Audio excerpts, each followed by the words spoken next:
Exercice 4, série électrostatique. Capacité d'un condensateur cylindrique. Calculer la capacité d'un condensateur dont l'armature interne est un cylindre d'axe delta. Donc voilà l'armature interne d'axe delta. Donc ça c'est delta. De rayon R1, donc c'est le cylindre en rouge, il a pour rayon R1.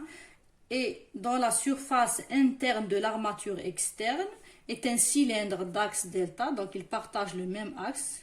Donc ce sont deux cylindres coaxiaux de rayon R2. Donc c'est le cylindre bleu de rayon R2. Donc c'est un condensateur cylindrique. On calculera la capacité pour une longueur L du condensateur. Donc la longueur du condensateur c'est L. Donc on cherche à trouver donc la capacité de ce condensateur. Donc on sait que la capacité elle est donnée par la charge sur delta V. Donc c'est Q sur V1 moins V2. On va utiliser le théorème de Gauss pour essayer d'exprimer la charge Q en fonction de delta V.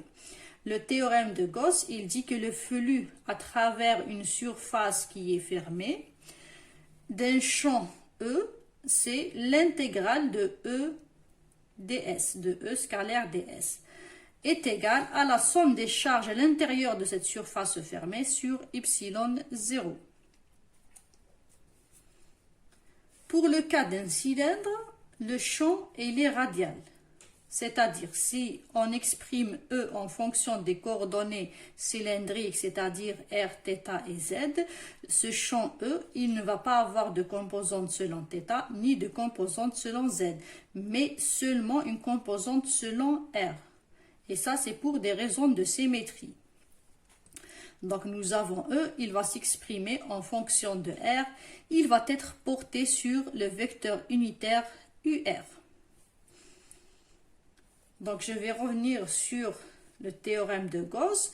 Donc, dans ce cas, on va choisir la surface de Gauss comme étant un cylindre de rayon petit r et de longueur L, la même longueur.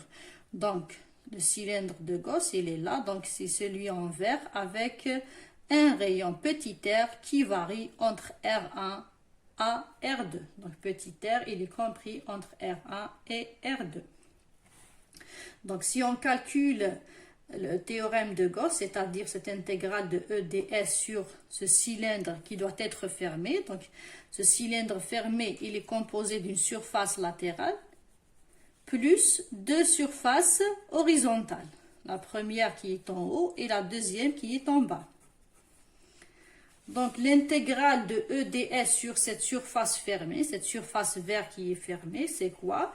Donc, en réalité, donc je ne vais pas rentrer dans les détails ici, c'est l'intégrale sur les trois surfaces.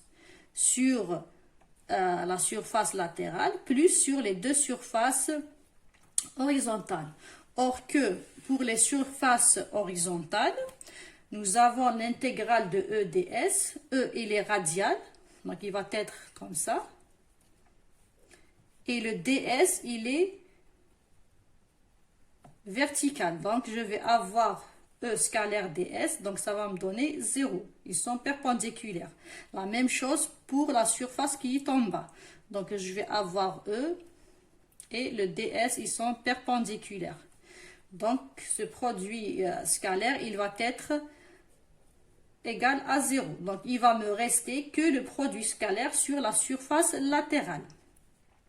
Donc, parce que sur la surface latérale, nous avons ER, il est radial, le DS, il est radial, donc ils sont en parallèle. Donc, ce produit scalaire-là, il va me donner directement E fois S. Donc, l'intégrale de Gauss, l'intégrale de EDS est égale à E fois S, sachant que S, c'est quoi? C'est la surface de ce cylindre de Gauss, c'est 2πr fois L. Donc, E fois S est égal donc, à la somme des charges à l'intérieur du cylindre. C'est la charge de l'armature R1 qui a pour rayon R1, donc c'est Q. Donc, ça va être Q sur Y0. Et je déduis que le champ E de R, c'est-à-dire qu'il varie en fonction de R, est égal à Q sur S Y0. Maintenant, je vais essayer d'exprimer le potentiel la différence de potentiel entre les deux armatures. Je sais que E est égal à moins gradient de V. Donc E en coordonnées cylindriques, on travaille en coordonnées cylindriques, c'est moins dV sur dr porté sur UR. Et toutes les autres composantes, elles sont nulles. Donc dV est égal à moins E dr. dV va me donner, donc je remplace E par son expression. Donc c'est moins Q sur S, S c'est 2pi R fois L epsilon 0 dr. Voilà, donc là j'ai essayé de séparer la variable R toute seule. Donc si je passe maintenant à l'intégrale, si j'intègre dV entre V1 et V2, donc ça va me donner est égal à moins Q sur 2pi epsilon 0 L, tout ça donc c'est une constante, je ne vais pas l'intégrer. L'intégrale de 1 sur R dr, avec R il varie entre R1 et R2. L'intégrale de V, l'intégrale de dV, donc ça va me donner V entre V1 et V2.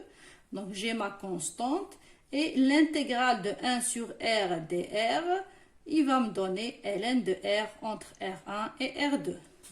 Donc V2 moins V1 est égal à ma constante Q sur 2pi epsilon 0 L, ln de R2 moins ln de R1. Donc, si j'inverse ici, V1 moins V2, je vais avoir le moins qui va disparaître. C'est Q sur 2pi epsilon 0 L. Et je sais que ln de R2 moins ln de R1, c'est ln de R2 sur R1. Donc, ça est égal à quoi? V1 moins V2, c'est delta V.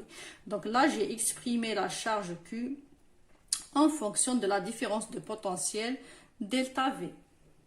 Voilà donc, la capacité qui est égale à Q sur delta V va me donner, donc C est égal à 2pi epsilon 0 L, ln de R2 sur R1.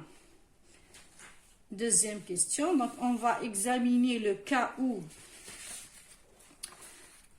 R et R1 et R2 sont peu différents, c'est-à-dire on posera R2 est égal à R1 plus E et E est très négligeable devant R1 et R2. C'est-à-dire que l'épaisseur entre les deux armatures E, elle est très négligeable. Ici, dans le cas où R2 est égal à R1 plus E et E est très négligeable devant R1 et R2, nous avons R2 qui est égal à R1 plus E, implique ln de R2 sur R1 est égal à quoi? Donc, ça va me donner ln de 1 plus E sur R1. Donc, sachant que E sur R1 il est très petit, il tend vers 0, on va utiliser le développement limité. On sait que le développement limité de ln de 1 plus x quand x est très petit, il tend vers 0, est égal à x. Donc, ln de 1 plus E sur R1, quand E sur R1 tend vers 0, ça va me donner tout simplement E sur R1. Donc, je viens le remplacer dans l'expression de la capacité. Donc, d'où la capacité C, c'est donc 2pi epsilon 0 L. Je remplace ln de R2 sur R1 par E sur R1. Donc, je fais monter le R1 ici. Donc, je multiplie fois l'inverse. Qu'est-ce qui va me donner? La capacité C, c'est 2pi R1 fois L epsilon 0 sur E. Et je sais que ça, c'est quoi? C'est la surface du cylindre interne. Donc, ça va me donner S epsilon 0 sur E. Ce qui représente donc la capacité d'un condensateur plat.